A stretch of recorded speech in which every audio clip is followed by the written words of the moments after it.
News, views, voices of the global Indian community. India abroad. That's why I think this moment in time is so important, because I do really think there's a question about whether we're going to move forward, whether Indian Americans will be seen as really part of America's fabric, our social fabric, our leadership, or whether we're going to have a more constricted view of what it is to be American and who our government should work for. Whether, as the president likes to say, whether our government and our country is for all of us or just some of us. And I'm really proud of the fact that the president and vice president have been strong advocates for ensuring that everyone has a seat at the table, and they demonstrate that by the really profound leadership roles they've given Indian Americans in this administration. And what are the main issues for this community in this coming elections? We are about a week from the 5.2 million Indian Americans in this country. What are the main issues for them this time? Well, just to step back outside of the election, the issues that I hear about from the Indian American community are really fundamentally about equal opportunity. You know, so many so many people in our community, have come here as immigrants. They've come here for opportunity and trying to make sure that they have the same opportunities as everyone else. And a lot of them are entrepreneurs. So they've been focused, I think they're really focused on support for small businesses and ensuring that small businesses have access to support. So this is a crucial issue. So in the president's, and really most importantly, the vice president's plan around the border bill, there was provisions there to expand legal immigration and particularly provide support to documented dreamers. And this is a crucial priority. And unfortunately, that bill was taken down by Republicans because then the nominee, Donald Trump, told them to vote against it. But that was a crucial provision there to ensure that we are expanding legal immigration and particularly focusing on the needs of documented dreamers. And it's unfortunate that that was taken down by Republicans in the Senate. How the nominee Trump's policies on legal immigration is going to hit Indian American? Well, I mean, I'm not really here to talk about a presidential candidate, but I will say, if you look back to what Trump proposed in his first administration, he proposed ensuring that we would restrict access to legal immigration from countries in Asia and expand it in countries from Europe, or keep it the same. I've known her actually before this administration. I knew her when she was Attorney General. We met back then, and I have the privilege of working with her sister when she was at the Center for American Progress, where I used to work.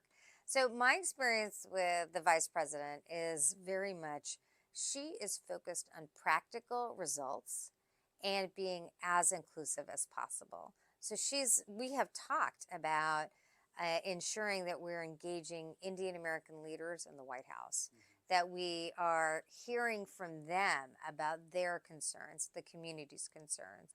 Some of these real burdens on families, costs that I know a lot of families have with elder parents. That's a particular burden for families, particularly Indian American families, where grandparents can be living with parents.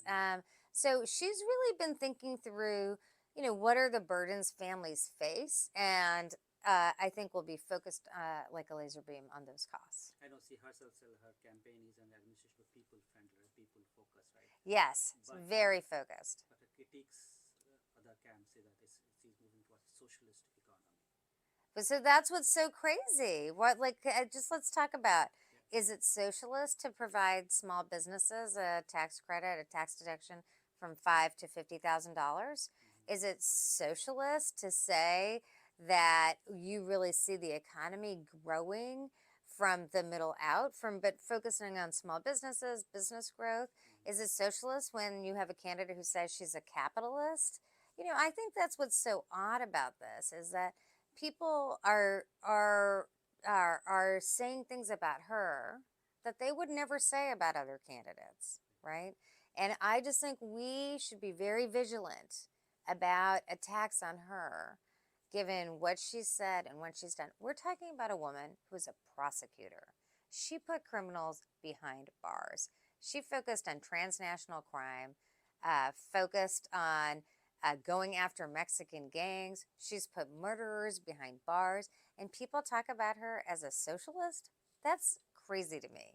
So I think that's why it's really important that also we have to, we have to defend against attacks on a woman because she might, people aren't used to a person named Kamala being in this position of power.